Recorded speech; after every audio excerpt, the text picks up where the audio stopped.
वेद दुनिया के प्रथम धर्मग्रंथ है। इसी के आधार पर दुनिया के अन्य मजहबों की उत्पत्ति हुई, जिन्होंने वेदों के ज्ञान को अपने अपने तरीके से भिन्न भिन्न भाषा में प्रचारित किया।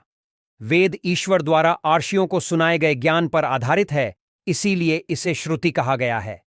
सामान्य भाषा में वेद का अर्थ होता है ज्ञान। वेद पुरातन ज्ञान विज्ञान का अथाह भंडार है।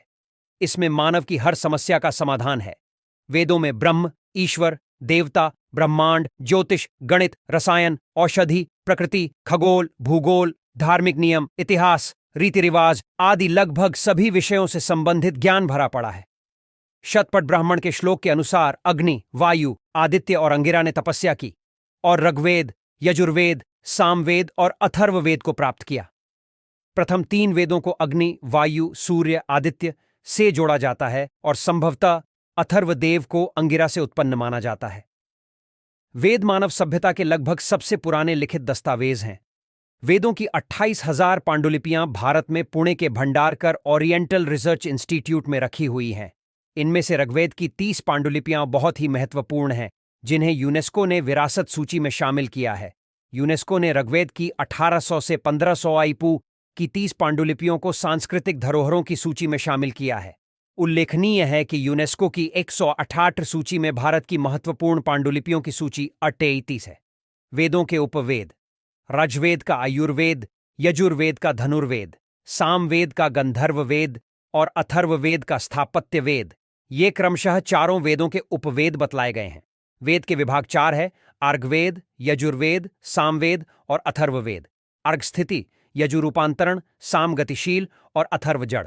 आर्की को धर्म, यजु को मोक्ष, साम को काम, अथर्व को अर्थ भी कहा जाता है। इन्हीं के आधार पर धर्मशास्त्र, अर्थशास्त्र, कामशास्त्र और मोक्ष शास्त्र की रचना हुई। अर्घवेद, आर्की अर्थात स्थिति और ज्ञान। अर्घवेद सबसे पहला वेद है जो पद्यात्मक है। इसके 10 मंडल अध्याय में 21 और 28 सूक्त है, जिसमें 11,000 मंत्र हैं। इस वेद की 5 शाखाएं हैं: शाकल्प, वास्कल, अश्वलायन, शांखायन, मंडूकायन। इसमें भौगोलिक स्थिति और देवताओं के आवाहन के मंत्रों के साथ बहुत कुछ है। ऋग्वेद की अर्चाओं में देवताओं की प्रार्थना, स्तुतियां और देवलोक में उनकी स्थिति का वर्णन है। इसमें जल चिकित्सा, वायु चिकित्सा, सौर चिकित्सा, मानस चिकित्सा और हवन द्वारा चिकित्सा आदि की भी जानकारी मिलती है। ऋग्वेद के 10वें मंडल में औषधि सूक्त यानी दवाओं का जिक्र मिलता है। इसमें औषधियों की संख्या 125 के लगभग बताई गई है, जो कि 107 स्थानों पर पाई जाती है। औषधि में सोम का विशेष वर्णन है। अर्घवेद में च्यवनर्षि को पुनः युवा करने की कथा भी मिलती है,